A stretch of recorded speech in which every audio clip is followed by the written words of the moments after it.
Hi everybody, JJ here with ASUS and excited to be able to talk to you guys today about one of our latest products within the mini PC DIY kind of category, and that's going to be this guy right here, this small form factor mini PC. So traditionally when we talk about mini PCs, you're going to be thinking about probably something that isn't necessarily going to be DIY, but really one of the great things that we've done over the years with our mini PC series is be able to offer those of you that are interested in taking advantage of a truly small form factor PC the flexibility of being able to essentially build your own, where you can go ahead and define the actual specifications by go ahead and selecting the CPU that comes equipped within that unit, but then customizing it further with your memory and with your storage. And that's definitely what you're going to get with the PN51. This is going to be featuring some really impressive performance with AMD's 5000U series processors, DDR4 technology, support for the latest PCIe NVMe M.2 SSDs, support for up to 4 displays, high-speed connectivity with USB 3.2, Wi-Fi 6, and the latest 2.5 gigabit Ethernet LAN,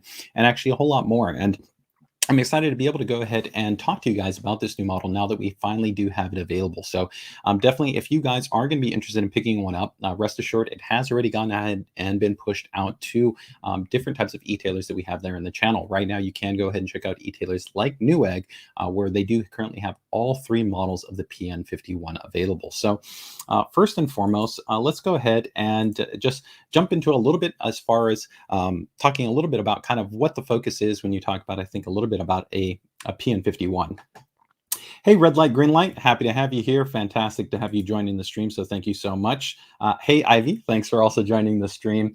Blue Gate, also thanks for joining us as well. So in terms of kind of when we talk about a mini PC, really kind of what is the focus of with a unit like this? So in the past, I think when you probably evaluated what you were probably going to be doing with a mini PC, you'd probably be thinking about a little bit more of a basic level of performance. And that was generally because the CPUs that were present within these mini PCs were generally going to be quite a bit less performant. And what I mean by that is that when we talk about kind of mini PCs, you're generally going to be breaking things down in terms of the number of cores. That's usually going to be one of the limiting factors. But really one of the exciting things that you have now with the PN51 is that in our highest end specification, you're going to be able to support up to 8 cores and 16 threads based on AMD's Zen microarchitecture. So this is really going to be a very high level of performance that you can have. So whether you're going to be talking about a PC for general desktop use, if you're going to actually want to do some photo editing, some video editing, whether maybe you actually want to run a coding platform, a virtual machine, or maybe you're actually looking maybe for like a dedicated media box for maybe media streaming purposes. There's a lot of flexibility that this type of performance can afford. So really one of the great things is that you don't necessarily have to feel that you're going to be limited in terms of what is going to be possible compared to mini PCs in the past, where even if we go back to maybe 2-3 years ago, you were generally going to be seeing probably most of the mini PC category usually have a 2 to about 4 core based kind of processor setup, and generally wouldn't be offering the same type of performance that you could have here. So there's a really big step up in terms of the performance that is going to be available. So with that, let's go ahead and first, I think go ahead and take a little bit of a closer look at some of the core specifications. So we're going to go ahead and bring up the product page for you guys, and hopefully this allows you to kind of go ahead and see, the basic specifications in terms of what this unit has to offer. So let me go ahead and bring this up for you guys. And our product page is always going to be a great source too if you're looking to be able to kind of get more information regarding the product. We try to keep as much information there as possible and hopefully make things a little bit easier for you. So let's go ahead and take a look here.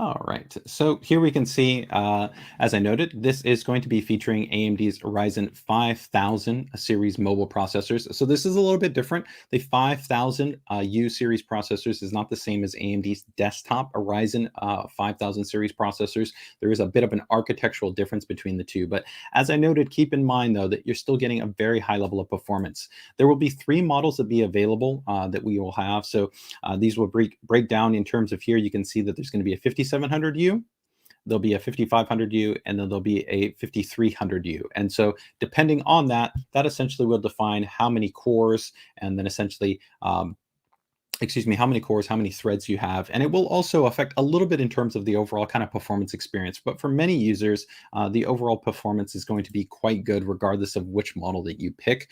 But of course, if you have a little bit more demanding workloads where you can benefit from more cores, then you would definitely want to consider that. Now, right here, you will see that, of course, this unit does list Windows 10 support, but we can tell you that we already are working with Microsoft in terms of course, all the partners that do develop the core components inside the system to be able to enable Windows 11 readiness. And you'll see Windows 11 driver support officially on our website coming sometime in early 2022. But as of right now, if you did actually want to transition over to Windows 11 and install it, you can go ahead and install it. And you would just have to get the drivers directly from different sources, whether that be from AMD or from Intel or from Realtek, whoever the actual specific internal component is. And for reference, if you're wondering what I'm talking about here, if you head over to our support page, because this is a bare bone model, meaning that on the inside here, if I just go ahead and open this up here quickly for you, give me 1 second here. If we essentially just open this guy up, so as you can see right here, when I open this model up, you'll actually see that there's memory and there's drives that are installed. And I'm going to actually show you how easy it is to actually install that. But you can see it's very, very simple in terms of accessing the inside of this unit, in terms of setting it up for yourself. The bare bones configuration model essentially allows you to add your own memory and your own storage. And when you essentially go about setting the unit up, you will essentially then head over to our support website here, and then you can pick your model. So we would pick the PN51. And right now you'll see that there's Windows 10, and this lists you all the software that you would need to install to get the unit up and running for, let's say, the graphics, for the audio, for the networking connections, all of the software that's essentially directly available. And right now we don't currently have Windows 11 listed, but as I noted, in the not too distant future, you will see Windows 11 supported for this model. And also, I know for some of you, while we don't officially note it there, this unit actually does have interoperability support with other operating systems. We already have users that are actually reporting running it with Linux distributions like Ubuntu, and actually there might be even other interesting opportunities as far as different OS environments that you can run on here. So that's really, again, one of the great things about a bare bone unit is you have the flexibility to define that for yourself. Yep, Leonardo, definitely the specs are going to be definitely very powerful when we account for, like I said, again, that this is going to be supporting up to 8 core, 16 threads, DDR4, supporting PCIe NVMe M.2 SSD storage and SATA 6G storage. You're going to get a lot of options. And then connectivity, we're also going to, of course, have the really kind of the best type of USB connection experience, because we're going to have USB 3.2, 10 gigabits, where many devices are still only 5 gigabits, along with Wi-Fi 6 and 2.5 gigabit LAN. So as we kind of finish taking a look here, of course, one of the really big elements that AMD touts as part of the 5000U series is the integration of AMD's Radeon Graphics. So this means that you get quite a nice punch in terms of the overall graphics performance. Now, this isn't going to be focused at, of course, AAA high-end PC gaming where you would have like a discrete graphics card. This is still integrated graphics. But for online games, maybe take, for instance, something like Asphalt Racing, you could definitely run this. And actually, a number of esports titles, which tend to be less demanding, could still definitely be run on this. And more importantly, for applications that can benefit from the GPU, you can actually see some nice acceleration performance. So we see this in some types of image editing applications, as well as different types of video editing applications. So that GPU not only gives you just better snappiness and performance within applications that can use the GPU, but also for users that might be just what's called decoding. Maybe you're going to use this like a streaming box, and you're going to be running a lot of different types of video through this. Having that integrated GPU is beneficial because it's not going to be using the CPU. Now, another big item is going to be right here, which we see support for up to 4 displays. So if we head down here, you're going to see right here that, of course, you can see that there's 4 different monitors that are connected to this unit. And that's really one of the special attributes with the PN51. If we go ahead and take a little bit of a closer look here, let me go ahead and pull back over here to my primary shot and just actually show you a little bit. We'll go for a closer tour, but I just want to show you guys some of the display connections right here. Here, taking a look at the back of the unit, you will see the actual, just some of the display connections. So you can see that you've got your HDMI, which is a 2.0, your display port, and then you actually have these Type-C connections. And these Type-Cs, if you'll notice next to them, they have a little display port signal. that essentially means that you can carry a video signal over this USB-C connection. So that's going to be one display, two displays, three displays, and then actually right here on the front would be four displays. So that's going to be a total of four displays can be driven simultaneously on this one mini PC. So again, if you're going to be setting up your system and you want to be able to have multiple monitors for just different types of productivity purposes, this is a really, really great option for you to be able to run multiple displays at high resolution. So you can run 1080p, you could run 1440p, and even 4K.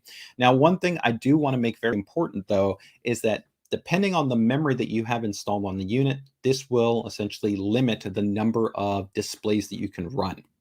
So you do want to keep this in mind. The base configuration in terms of, if you, let's say we're only go with one DIMM, so essentially just one stick of memory. So let me actually show you physically what that looks like, guys. Just so, again, you can kind of clearly understand what I'm talking about. Go back here to our secondary unit, excuse me, our second shot. And here you can see I have memory installed. So let's say I remove this and I only had one stick of memory installed on the system. That would change the number of active displays that I can have. With one DIMM, you would have essentially two displays that would be supported. With two DIMMs, adding that DIMM back installed, you would be able to go ahead and support up to three displays. Now, with two DIMMs, anything less than 32 gigabytes and less than 3200 megahertz memory will still be limited to essentially three displays. If you go with the highest end configuration, which essentially would be 3200 megahertz for the speed of the memory, along with two DIMMs, then you can support up to those four displays. So that is important. So you do want to make sure. So if we just take a look here, this is a kind of some memory that you could purchase. You'll see right here, this is 32 gigabytes.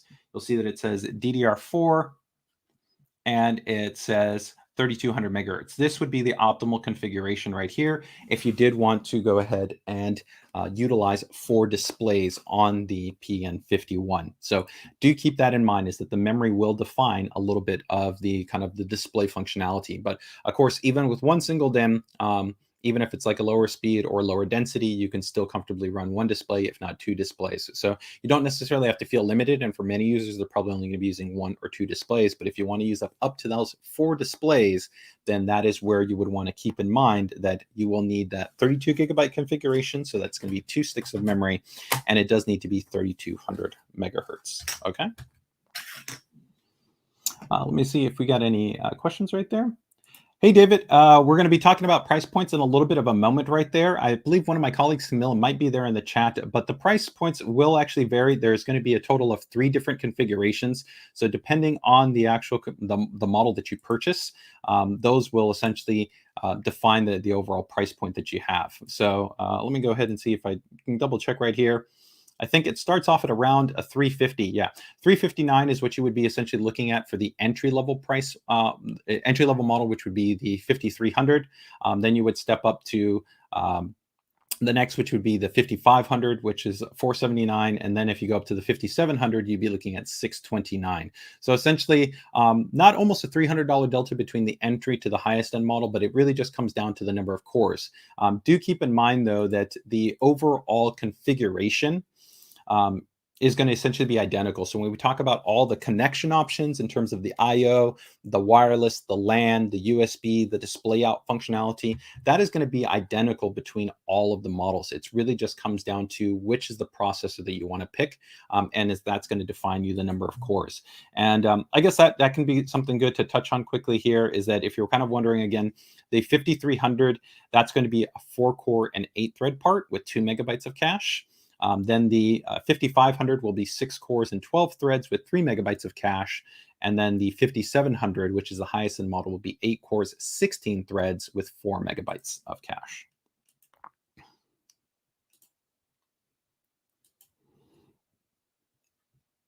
Yep, it's very, very easy in terms of accessibility. So when we actually go through the upgrade, even though you've already seen literally how simple it is for me to be able to open up this model literally within about a minute or two, I think even for users that haven't gone about maybe even doing this themselves for the first time and just are interested in having a super compact, quiet, and low power consumption mini PC that still gives you great performance. It literally will take you minutes in terms of installing the memory in the SSD and then getting your operating system installed. You could literally install the memory, the SSD, and your operating system, and you could probably have everything finished, I'd say, in under an hour. And the longest part of that would actually probably be just downloading the operating system along with all the corresponding software. John, yeah, this would actually, I agree. For a NAS, if you want to run maybe like a Plex server, if you want to actually have like some type of NAS configuration, so maybe something like FreeNAS or OpenNAS or any number of different types of kind of configurations, especially with that 2.5 gigabit, this could be really interesting. You could even use this, and some users might use this maybe like in a type of kind of appliance, networking appliance with pfSense or something like that. So there are definitely some options right here in terms of being able to really be flexible about how you want to utilize this unit. What resolution can it do four simultaneous displays at 4K? That would actually be all four displays could be able to support 4K at 4K at 60 hertz. But that is the reason why you actually have to have the high speed memory. If you essentially have too low speed of memory, that will limit the resolution and actually the refresh rate. This is listed in the actual manual information. So if you actually want to double check, you can actually check that. And maybe actually in a moment here, we'll go back to that and I'll show you specifically in the manual actually how it breaks that down, that information. So give me 1 second here. And I will show you that here in a moment. But let me go back over here. So we can see those four displays, and you'll see that there is this kind of note there on the page that tells you that supporting the 4K resolution across four displays requires the two, essentially 16 gigabytes at 3200 megahertz in terms of the memory. Okay. And while this is uncommon, I would say, just because there's not that many users. Maybe you're in a small business environment situation, or maybe you're in kind of a specialized installation and you want to output to an ultra high resolution display, like an 8K based display. This model would actually be able to even support actually rendering out to an 8K display by utilizing the display port and then the USB-C display port alt signal. So it does even give you that flexibility. So there's a lot of different options in terms of how you can run the display configurations on this unit. Now, I'm not going to spend too much time here in terms of the graphics performance. These are just generalized synthetic benchmarks, a 3D benchmark.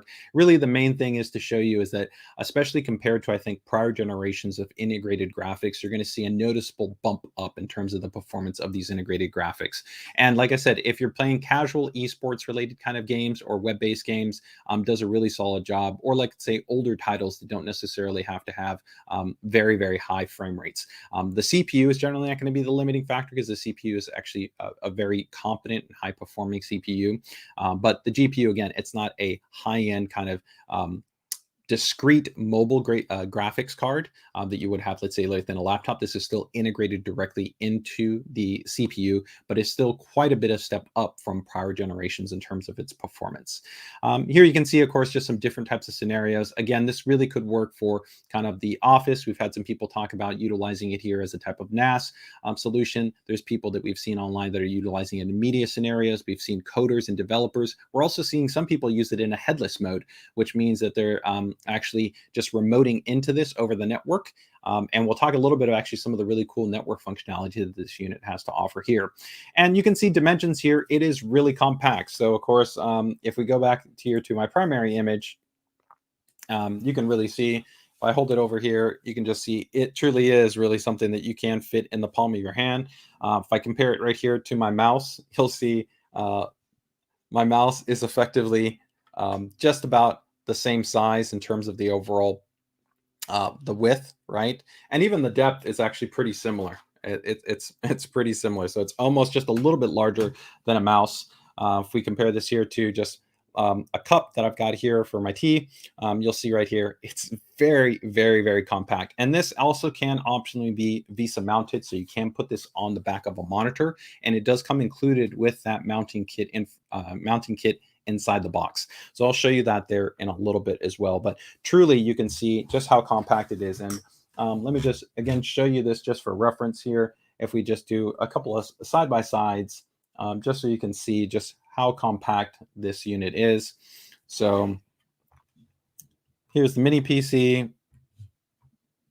And we can see just right there next to the mouse, you can see just how the mouse is almost as large right? Very compact. Here's the stick of memory, and you can see, just how compact that is in terms of a stick of memory.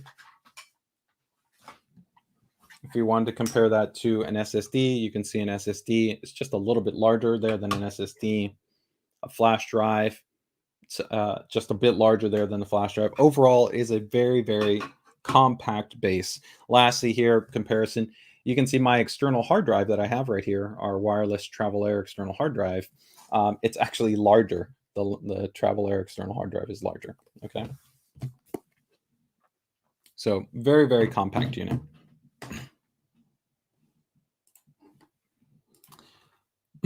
And when we get into the inside here, we'll actually show you this, but some of the actual attention to detail is that we have really been kind of sensible about trying to ensure that for users that want to be able to, of course, be able to customize the storage experience, we want to be able to make sure that things stay quiet and also are actually efficiently and effectively cooled. So for this generation, you'll actually find that for M.2 SSDs, some M.2 SSDs will produce more heat. And in those scenarios, you might actually find that you would want to add in what's called a heatsink. And we do actually include a heatsink with this model so that you can go ahead and cool down your M.2 SSDs. And there's essentially technology that we have built in that monitors both the CPU temperature as well as the M.2 temperature. And this helps to balance out the actual approach at making sure that both of those are getting sufficient airflow to be able to keep your system reliable.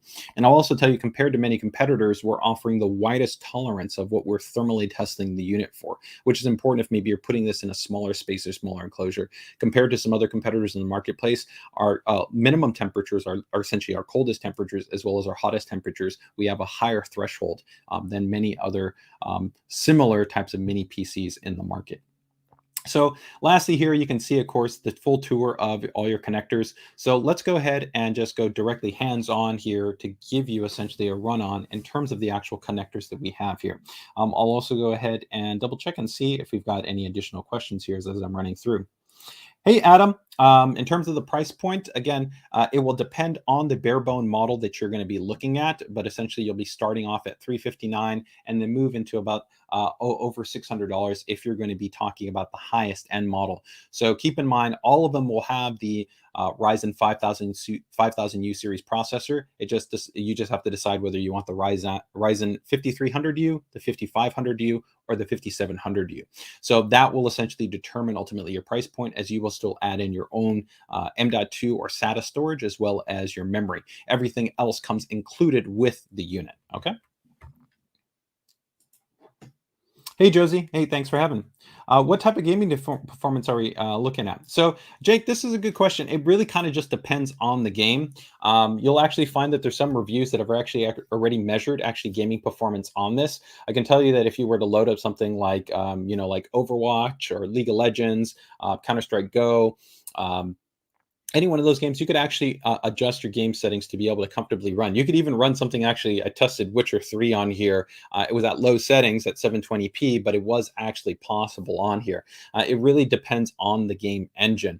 The benefit that you have here is that compared to many laptops that are similarly spec'd with this, if you were to see kind of gaming performance for those units that might have like a 5300U or a 5500U, you'll actually find the performance is going to be generally a little bit faster than some of those laptops. And that's generally because we have a fixed kind of power envelope that works a little bit more reliably than sometimes what you see within a laptop configuration. So again, it just comes down to kind of the game that you're going to be playing, and because games can have such broad kind of performance levels, it's a little bit difficult to say, but I would generally say in most scenarios, you would probably be targeting 720p with usually kind of medium settings, depending on the game. And in some scenarios, you could get away with high. And you could even be some games, 1080p with high settings. It just depends on the game. I'm a big fan of a lot of kind of like, say, like indie platformer type games, which aren't going to be as demanding on the GPU. So it does just very much depend on what you're going to be playing.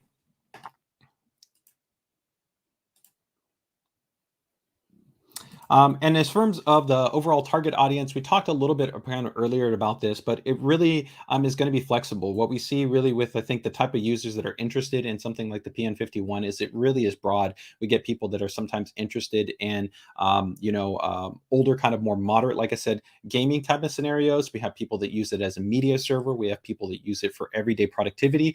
And there's also, I think, creatives, right, that are doing web-based content that are going to be doing image editing and photo editing for the web, where this unit, because it offers high-speed SSD, a high number of cores, and that GPU acceleration, can still actually have very good editing performance on this system, where you don't actually need to have a discrete GPU. So there's also another user that talked about utilizing this like a NAS type configuration. So there's quite a different number of users out there that could really kind of be utilizing this type of unit. But let's go ahead and give you guys the tour here of all the actual connections that we've got on the unit. So let me go ahead and take a closer look here, and then we'll give you again the breakdown directly on the website for this model. Okay, so here you can see we've got the front of the PN51, and from the pretty much from right here at the front of the unit, you're going to see that this is the actual power button. It's got a nice little recess. You're going to just press it to be able to turn the unit on. You can see right here you have a combo jack for the microphone as well as for the headphone. You're then going to have a micro SD card slot for expandable storage. This does support SDXC, so that means if you want to go with large capacity, so if you're talking about 64, 128, 256, 512 gigabyte micro SD, that will be compatible with this. You then have your USB-C port. This USB-C, it is a 10 gigabits port. It is faster than traditional many USB-A or USB-C ports, which are only 5 gigabits. So if you've got a high-speed external, SSD or something that you want to plug into one of these slots right here, this is going to be very fast. It will literally support about 1,000 megabytes a second in terms of that connection, whereas traditionally most standard ones are going to be about 500 megabytes a second. Then you've got your 5 gigabits traditional Type A connection. This Type C will also support display output, and it also supports a protocol called USB BC 1.2. So if you want to have actually high speed or high, essentially higher than normal charging support for a device like a phone or for like a tablet, you can use this port as well. Then from there right here, you'll actually see that there what looks to be a little microphone, and that's because there's actually a dual array microphone. That's what these two little dots are. There's an integrated dual array mic built in, which is great if you wanted to then just connect something like a camera to this. You would then essentially not even have to have a camera, assuming an outboard kind of microphone. You already have the microphone, and it's good quality built into the unit. On the sides, you'll see that there's nice venting that's built into the unit to be able to ensure good airflow. You'll also see venting right here, and you'll also see venting right here. And then even on the underside, there is also venting, okay? There's going to be these little rubber feet that are also down here to be able to stabilize the unit. And these are the mounting points for the VESA mounting hardware, but I'll talk about that in a moment. Let's continue here towards the back.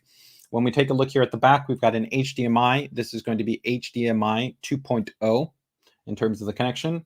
We then have another 10 gigabits USB-C port that also supports display out. So again, 1 display, 2 display, 3 displays, and 4 displays.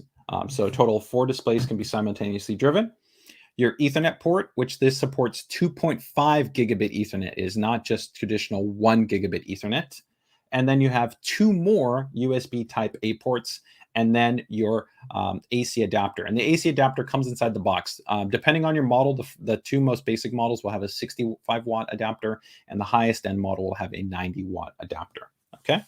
And in terms of getting access to the unit, we'll talk about this in a little bit in upgradability, but just so you kind of have clear understanding of all the kind of core specifications, is let's go ahead and take a look at the inside. And you'll see right here, this is where you would install your 2.5 inch SATA 6G SSD.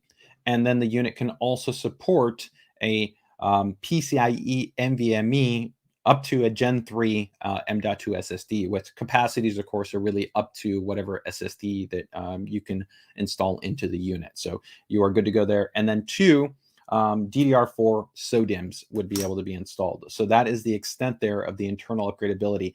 You technically could also upgrade the Wi-Fi module.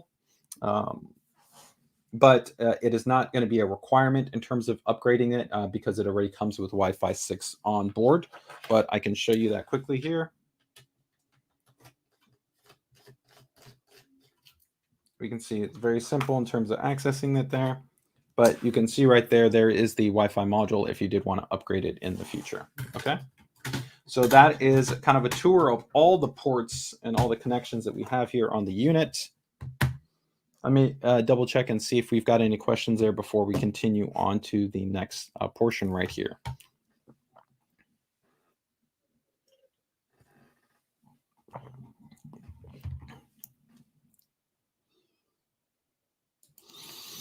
Hey, Jeff.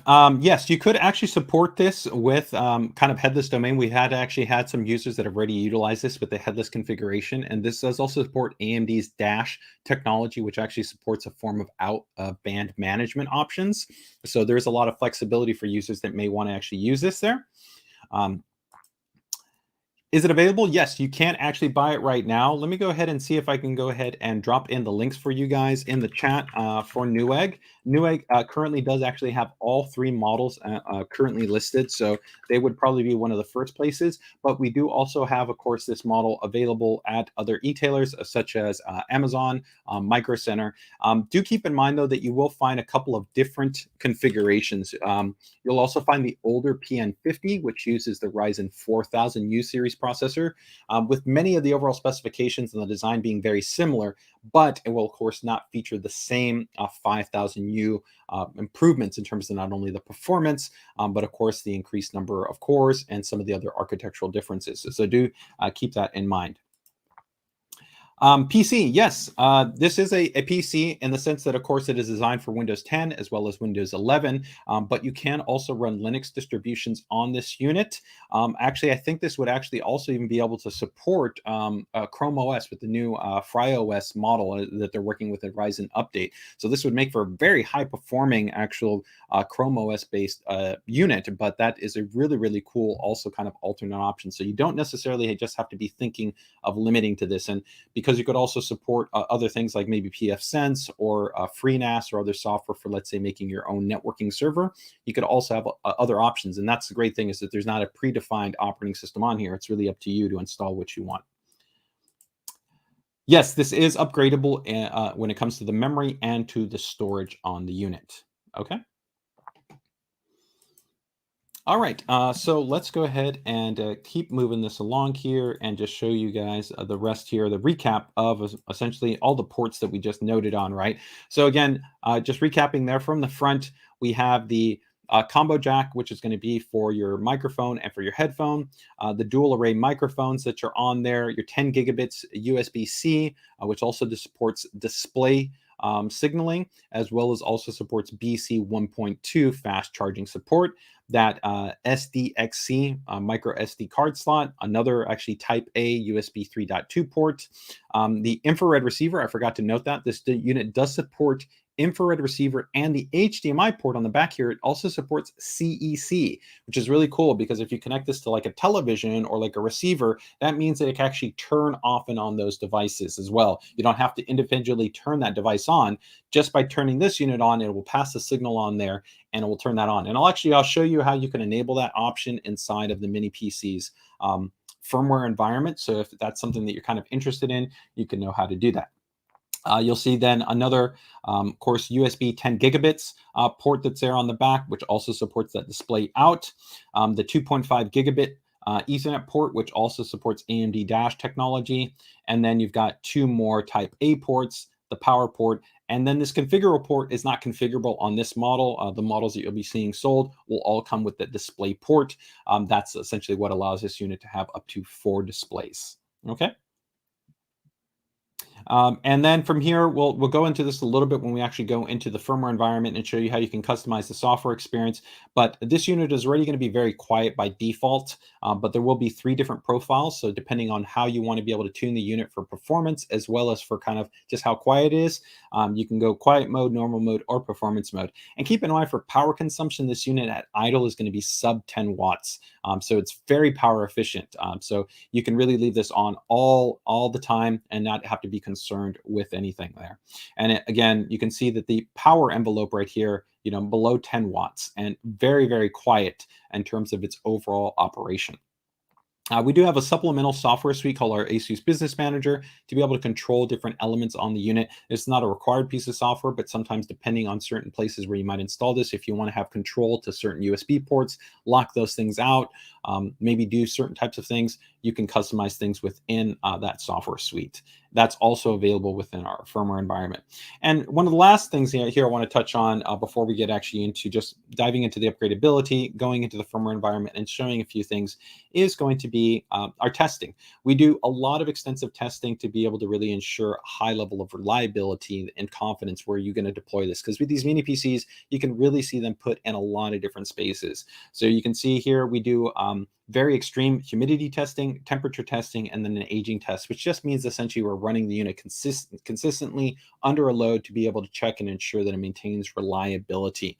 And this gets tested across a lot of different aspects, from vibration to drop to the ports actually individually be tested, the unit being able to operate in colder as well as hotter temperatures, as well as also checking even the quality of how the unit might handle like surges, spikes, and sags and things like that, because they can have varying levels of those type of scenarios when they're actually deployed there. Okay, so that rounds up a lot of the key specification there. So now I want to, again, just double check and see where we might have any questions. Then I'll go through the tour here in terms of just how easy it is to be able to upgrade the unit, and show you actually also what comes included inside the box here. SSD storage side is really going to be limited based on what you would be installing in the unit. So you could go with, traditional probably SATA-based drives. Probably going to commonly see most users go between like a 500 to a 1 terabyte, 2 terabyte. You can, of course, get larger. Same thing for your M.2 SSDs. Probably most users are going to be between like 500 to about 2 terabytes, but you could go, of course, larger. Keep in mind that you can use a PCIe Gen 4 based M.2 SSD, but it would not be supported on here because the 5000U series doesn't support that type of speed. The maximum speed you can get, which is very, very fast, is going to be PCIe Gen 3 NVMe M.2 SSD support.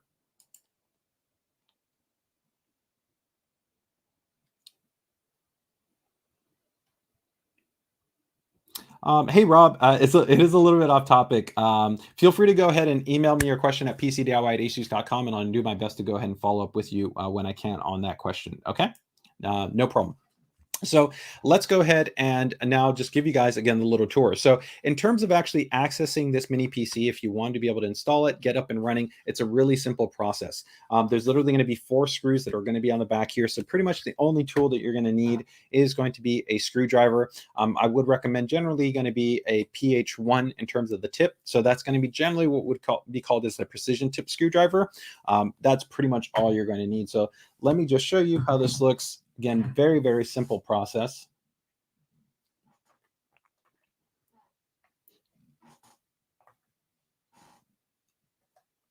Okay, and right here you can see we've got actually 4 grommets right here. So there's going to be 4 screws, which I've already removed. These are essentially kind of these little screws that come included where they're locking this unit in place. I've already gone ahead and removed those.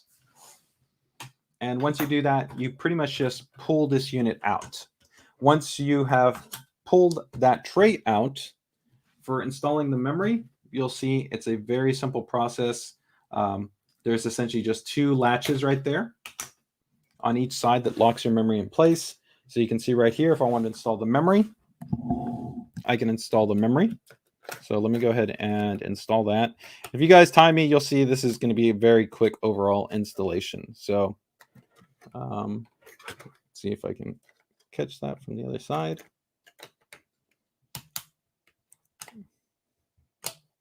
Okay, so we've got our 2 DIMMs that are installed there. And then on the inside right here, there's the actual M.2 slot that's back there. Okay, so we're going to go ahead and take our M.2 SSD right here. And pretty much I just need to angle it in here. Lay it down right there. Very simple. Take the screw. Oops. And just screw that guy in place. Now I'm going to show you guys one accessory that comes included inside the box.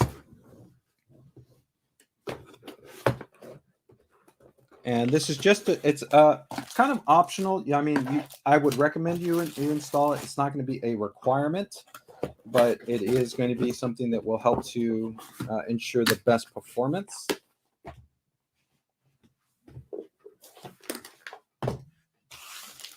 And that's this right here.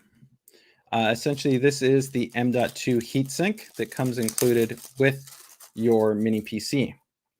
So this right here, and there's screws that come included with this, would essentially install. And you'll see those screws that are right there.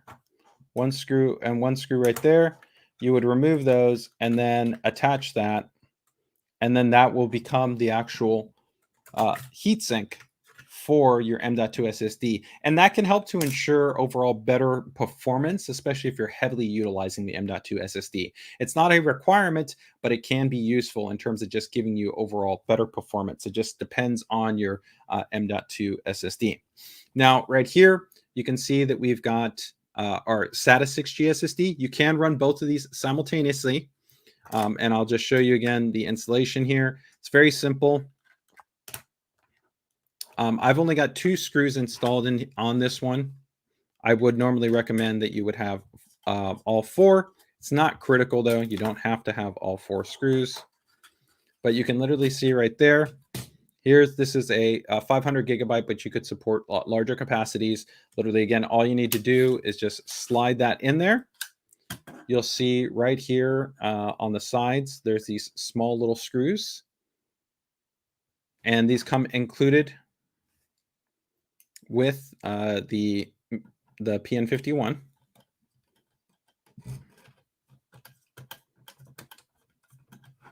So you can see I've gone ahead and put one screw in right there.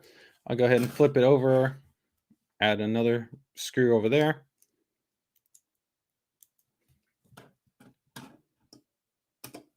And this is taking me a little bit longer because I'm guiding you through it all, but you can see overall it's a very quick process. So even if you've never done this before, don't feel concerned that it's complicated. At that point, you've now got your M.2 SSD installed, you've got your 2 memory sticks installed, and you've got your SATA drive installed, and pretty much just need to slide it down, lock it into place. You would put your 4 screws and you would be good to go. Now, one other accessory that I will also show you that comes included here with this unit is, give me 1 second, and I'll show you here. Again, this comes inside the box. It is going to be the this is the VESA backplate, mounting bracket, backplate. Different people have different kind of terms for this, but this will essentially go on the back of your monitor, right? You would attach the unit here, and then you can mount this unit directly on the back of a monitor, which is great. So that really does, I'll just give you more flexibility in terms of how you can kind of set this unit up. But once you've done that, you have now essentially successfully installed and set up your PN51. So very, very simple process. It's not complicated at all. Let me go ahead and get my keyboard and my mouse attached here so we can show you guys a quick just setup experience for this unit. And I'll see if there's also any questions right here.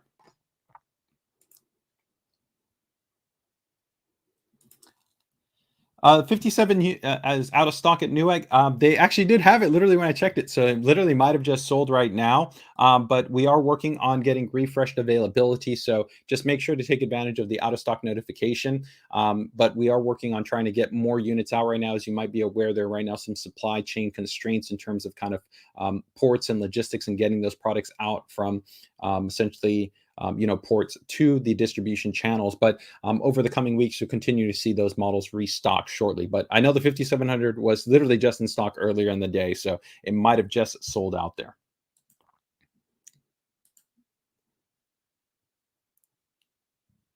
Hey, Lazy, happy to have you here on the stream. Irvin, I'm not sure which replacement part you're referring to. There's pretty much no replacement parts that you would need to really be worried about replacing on this unit, with the exception of probably maybe the fan.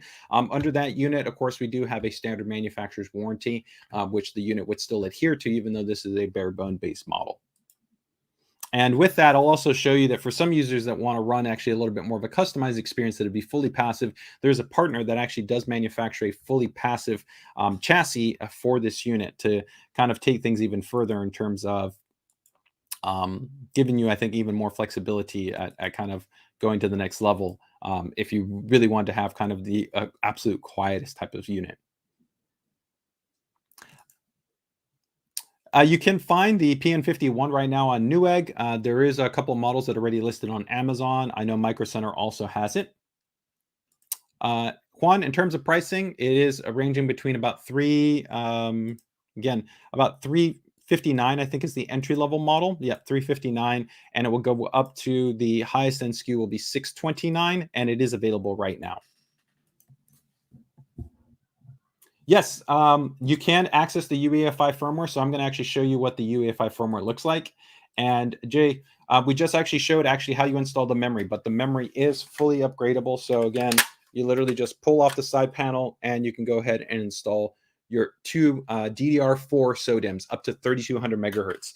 And I will make a note that also you will actually find online that there's some manufacturers that, while they support DDR4 memory, you'll find that they actually don't correctly support DDR4 memory speeds.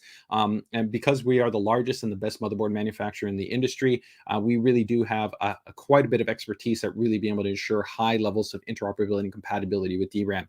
You'll find that actually there's many users that have issues with similar kind of other mini PC brands where they generally don't have the same type of interoperability or confidence with picking different types of memory modules at different speeds and running them in these units. So definitely that is something that you can feel confident in. So let me go ahead and get my keyboard and mouse connected here. And I will go ahead and also connect this here, and we will take a look at the firmware environment just so you can see what that looks like. And again, in terms of operating system support, by default, most of you will probably be considering running Windows 10 or Windows 11 on this unit. Both are supported. Again, Windows 10 drivers are already up and live. Windows 11 drivers will be coming earlier in 2022. But you can already get them directly from all the partners. Just you have to go directly to their service and support site. So you would have to go to AMD directly or Intel directly or Realtek directly to be able to get those drivers. I'm going to go ahead and connect an HDMI out for this unit here, and also the AC adapter. Okay, and that is everything I need, and I'm going to go ahead and power this unit on. So give me 1 second here to get it powered on. All right, you can see right there, I've got it powered on, and we are going to be good to go right there. Okay, great. So let's go ahead and get ready to hopefully check out the UI environment here and let you see what it looks like. So give me a second here. Should hopefully be booting up here in a moment. Yeah, so we can actually see it's already booting into the operating system. So I'm going to go ahead and actually just reboot this straight into the firmware environment. And quick tip for anybody that wants to easily access this without spamming your delete key, you can just go to recovery options and go to advanced startup, and you can actually pick to boot directly into the Uefi firmware. So let me go ahead and just get that set for you, and we'll show you what that looks like. And if you guys want to see, we can actually see how fast the unit, quote unquote, boots up, but it's very quick. In most situations, especially with Windows 10, Windows 11, you're going to be talking about seconds to be able to boot this up, especially if you're using the PCIe NVMe SSD. But even with this traditional SATA based SSD, it's still very, very fast. So right here, all we need to do is just head over to troubleshoot, advanced options, Uefi firmware settings, and reboot. And this will actually take us directly into the Uefi firmware environment. Some people still call this the BIOS. So we're going to go here in a moment into the BIOS. Okay, so at this point now you can see that we've entered into the firmware environment. Very straightforward. It will show us, of course, all the key information right here. You can see you have access to the AMD Dash technology. The AMD Dash technology, like I said, gives you advanced support for out-of-band management options. You can go ahead and make some adjustments in terms of the allocated memory that is utilized for the integrated graphics if you want to make an adjustment to that. You can also confirm your drives that are actually installed here. So if you go to NVMe and configuration, you can actually see the actual drive that is supported. So you can see right there that is listed a 500 gigabyte drive. And in the primary main configuration option, you'll see the SATA drive that's listed. So you can see both essentially drives are listed right there in terms of that configuration parameter. If we go back over here, you'll also see that HDMI CEC function where I talked about where we can enable this. And you can see right there that we have different options that essentially allow the unit to be triggered by the HDMI. So this is actually a hardware level feature. Just because other units you might see support HDMI doesn't mean that you will have HDMI CE support. So if you want to use this like a media center type PC or a streaming box, a cord cutting box, something like that, one of the really nice things here is if you connect this to like a television or a receiver, it can help to turn off and on those devices. Okay, but you do have to enable that option, so just keep that in mind. By default, it is turned off. Okay, if we head over here, you can see all the corresponding temperature information, which is really nicely listed right there. You'll also see right here, it does list to you the actual M.2 SSD information, which is nice. You can see even without the M.2 heatsink, it is still running very cool. An M.2 SSD, most of the times the kind of thermal consideration point, let's say for the drive, is going to be upwards of 80 C. So you can see this is running at about half that temperature. So very, very cool. And there you can see your actual fan speeds. You can customize that where normal. I don't even know if you guys hear it. So I'm going to go ahead and quiet down and you'll see right now if you even hear this. It's very quiet overall, but we can even go quieter. And of course, that affects a little bit of overall the performance. But if you also want the highest level of performance, you can go to performance mode. Okay. And that's pretty much all the key options you need to be aware of. So I'm going to now go ahead and reboot this. We're going to go into the OS environment in a moment, and I'll just kind of show you what that looks like there, and pretty much it'll be it. So right there, you can see it is going to get ready to boot up into Windows. Going to take, like I said, a few seconds here, and literally we will be in Windows. Yeah, it's going to probably be less than overall 10 seconds there. This is just a fresh Windows 10 installation. I don't even think I have all my drivers installed yet on this system, but you can see right now we are already essentially up and running on the PN51. So it is here running Windows 10 and you're good to go. So very straightforward, very, very simple. And for those that are kind of some power enthusiasts that are out there, if you're looking to even get more performance out of the GPU and out of the system, there is some community software that will actually allow you to modify the power tables for this actual CPU inside of Windows. So if you actually want to even use a little bit more power than is default defined, you can actually increase the performance even a little bit more. That is done through a third-party utility that we do not officially release. But for some of you that are out there that kind of want to tweak and tune your system and even get a little bit more out of it, then that is an option that you do have available to you.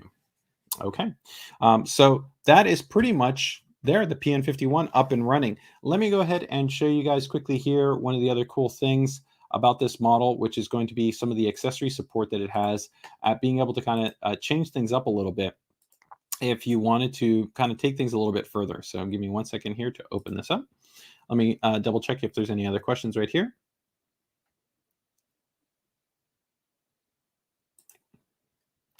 Hey, Jeanette. Yes, this is actually being archived, so you will be able to go ahead and rewatch this on our ASUS North America YouTube channel, as well as on our ASUS North America Facebook channels. So it will actually be archived, so you can go ahead and review it if you want. And if you have any questions, feel free to go ahead and let us know at pcdiy@asus.com if you have any questions. You can also make sure to join our PCDIY Facebook group, which is a great community that we have with lots of passionate PCDIY builders that take advantage of all range of our ASUS related hardware. So I also run that community in that group. So if you've got specific questions, you're kind of wondering about things, you can also feel free to ask there within the group. Okay. So let me go ahead and just show you right here. There is also a partner that does manufacture this accessory, which is pretty interesting. So this is a partner product right here. It is the Turing A50 Mark II. And this is a compact fanless chassis. So some users are super critical and they want the quietest experience as possible. And they also want maybe a little bit more of a stylized aesthetic, although I think this looks really, really nice already, the PN51. But if you wanted to kind of go with something a little bit more specialized, you can also go ahead and replace this. It would require you essentially taking out the motherboard. So again, this is a little bit more of a DIY approach, but this is a DIY product. And essentially you would see that then there's one really big heatsink that would cool everything off. You would still have access to all the key ports right there, including even the integrated microphones. So you still have all the connectivity. Nothing is blocked off because this literally is specifically designed for our PN50 and PN51. So you still have all the connections available to you there, but this really high-end aluminum specialized chassis. This is currently available. It is already online at Amazon if, let's say, you want to pick it up. And then you can see right there, you still have all the same features and functionality. There's no difference. It's going to be a specialized, fully passive kind of upgraded chassis. If for those that are kind of maybe looking to go even beyond what we offer traditionally with the standard chassis design.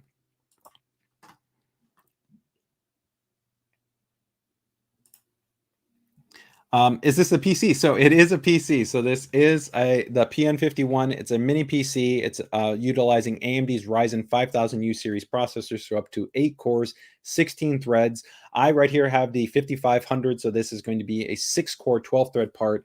Runs DDR4 memory, has integrated Radeon Vega-based graphics that are built on board, USB 3.2, 10 gigabits connectivity, up to 4 displays, Wi-Fi 6, Bluetooth 5, and 2.5 gigabit LAN. Very impressive unit, very compact. And to recap the pricing again, starting off at $359, going all the way up to $629.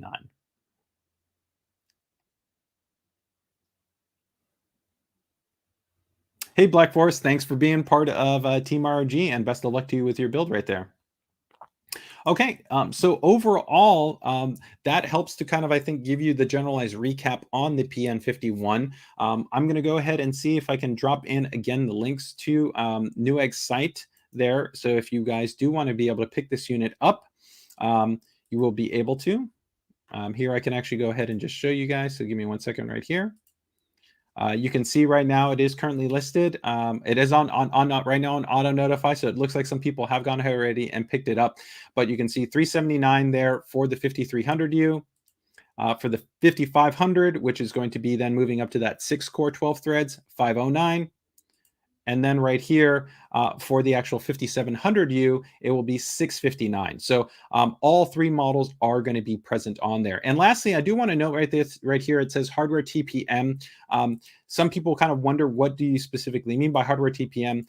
TPM is kind of come into the conversation a little bit more with Windows 11. It is a kind of a specification requirement for security practices. All of AMD's modern Ryzen processors feature a technology called Firmware Tpm Support, which means you can toggle this function on or off. So again, while the default option that most users are probably going to install right now is going to be Windows 10, if you want to be able to transition to Windows 11, you will have full support for Windows 11, including the TPM support. So you have no concerns in that regard. And again, if you're also looking to run non-traditional Windows-based OSs, you can go ahead and do that with other operating system distributions, including Linux distributions. And I think even potentially something like, I think, FreeOS, which would be a Chrome OS, which I think would be very interesting for this unit as well, especially for, I think, the 5300U model would make for a very nice high-performing unit, but also have quite a bit more storage and also give you the flexibility of having more displays than you would have traditionally. So overall, pretty cool. Thank you so much, NRG Yoda. All right, so I think that probably wraps up most of the items that we want to be able to talk about today here in our PN51 live stream. Hopefully you guys have been able to see just how impressive this unit is when it comes to its overall features and functionality.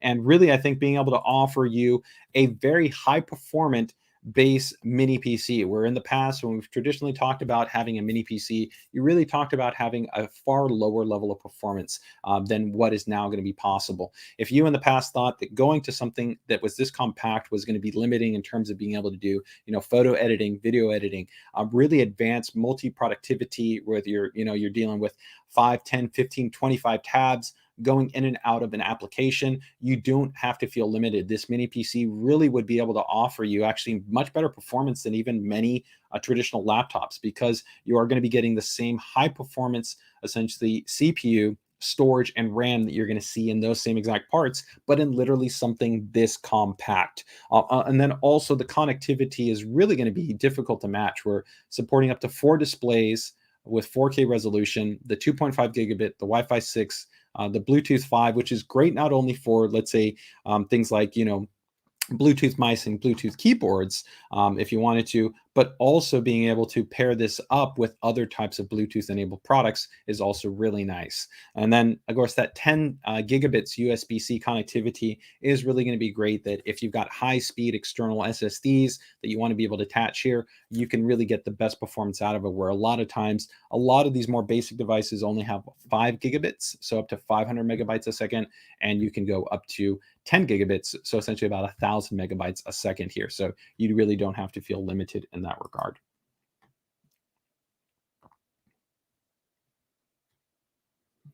Hey, Bluegate. I've actually answered that question in the past. If you want to, feel free to go ahead and actually email me at pcdiy@asus.com, or check out actually some of our PCDIY live streams that we normally have on Fridays. I've actually talked a little bit about some of our focus on developing new types of audio solutions. Our latest one is a USB-C quad DAC that we call the Clavis, but we haven't come out with anything new in terms of specifically under the Essence line, which would be in kind of a PCIe-based add-in card or a USB-based card. But we're definitely paying attention and seeing if there's going to be interest for us to maybe kind of bring back a focus to have, a very high end, as you noted, audiophile type of centric product.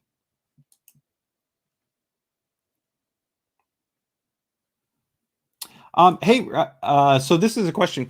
I'm assuming if you're asking, could it run Blender? So Blender does really well at taking advantage of a quite high number of cores. So because here, even in the base kind of configuration, you've still got quite a number of threads, right? 4 core, 8 threads, or you move up to the next part, which is going to be 6 cores and 12 threads, or the highest end part, which is 8 cores and 16 threads.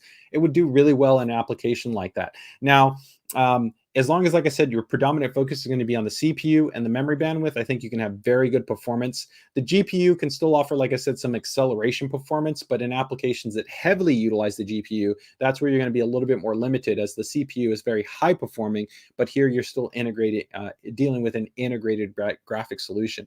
But again, I myself do a lot of kind of amateur photography. I've got, mirrorless camera. I like to shoot RAW and JPEG, and I can throw this into Lightroom, I can throw this into DxO, I can throw this into Luminar, and I can do full editing. I can do batch conversions, I can do multi-point adjustments, I can do a lot of different things on this mini PC.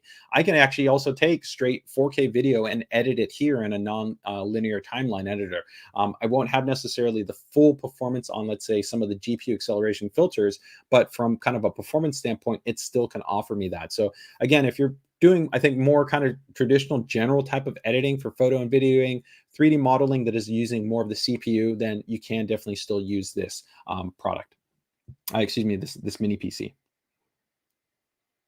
No issues in terms of running Unity. I'm not as familiar in terms of the specific requirements for Unity's acceleration requirements. But considering that, when you talk about from a development standpoint, that Unity is designed to run on a wide range of products and is very popular, especially within the mobile space, you could definitely run Unity on this directly. And the performance requirements, if I actually check here, let me see Unity's requirements here.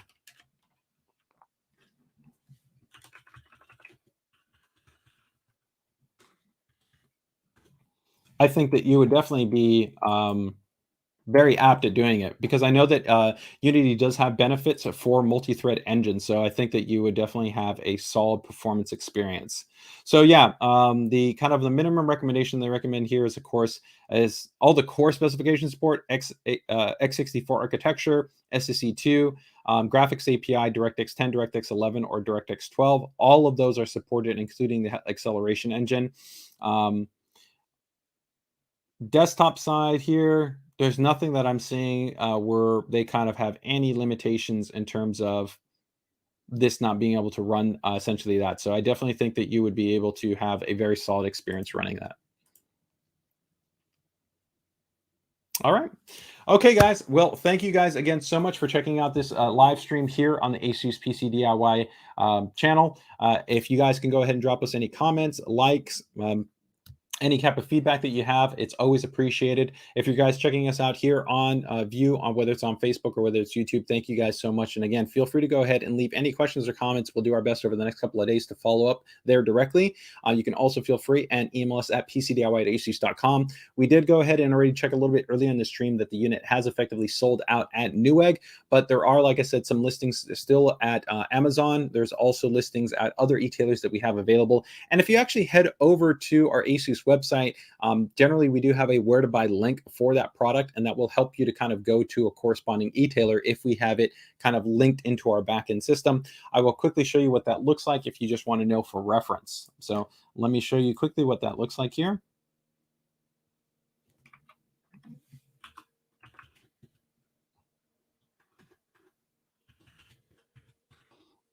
And again, you will see availability coming up. And keep in mind that, again, if you're also looking maybe at a little bit lower price points, still really like a lot of the features and functionality and even the performance that we talked about, you could still be considering the PN50, which is essentially almost the same exact unit, except it's using the older Ryzen 4000U series processor. Still a very solid unit and very good for general productivity, a lot of generalized use, very similar to what we talked about here, but the 5000U is definitely going to be higher performing. And also, you might want to check out some of our PC DIY live streams, where we also recently talked about some of our other options that we have that are Intel-based units, including units that are featuring the latest generation mini PC-based centric processors on the Intel side, where we've got a lot of different options. So if you maybe need a Thunderbolt connectivity, maybe you just need even a higher performing CPU, where traditionally on the more PN units, we're looking at a lower power envelope. We also even have other models that would fit for you there as well. So let me go ahead and just show you what that looks like when I'm talking about availability listings. Give me 1 second here to bring this up here on our product page.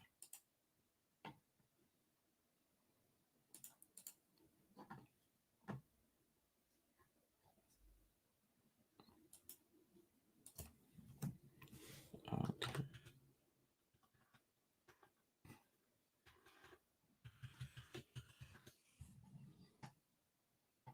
Okay, so here we go. So if you essentially search for any of the units, you'll actually see that there's like a little tab right here that says learn more for whichever model you're kind of looking at. So you can see right here, we've got the PN40. Here's older models, PB60, which is of course going to be an Intel-based model. But if it supports purchasing directly from ASUS, where we now have an ASUS US e-store, you could actually see that there would be a buy now button, which you could click on directly. And then if you clicked on it, then there would also be other options that would show up to you that would have linked e-tailers that we support. Generally over here, there'd be a little button that says like where to buy. So it's pretty straightforward if we have that integrated for that model. Okay. And the last thing that I want to bring up here right here is you'll see that there's an S1 variant. This will be coming out a little bit later. Do keep in mind that many of the items that I've talked about will be similar, but there will be some feature specification differences on this model compared to the E1 model. So the E1 model is what I have gone ahead and focused on today, which is essentially our most feature-rich unit in terms of all the connections and the specifications that it offers. If you do see the S1 will offer some reduced specifications. So it is important that you do want to take a look in the actual tech specs and compare and contrast if the S1 will still fit for your needs if you're going to be interested in a mini PC. So with that, everybody, thank you guys so much. Take care, take it easy, and enjoy the rest of your day.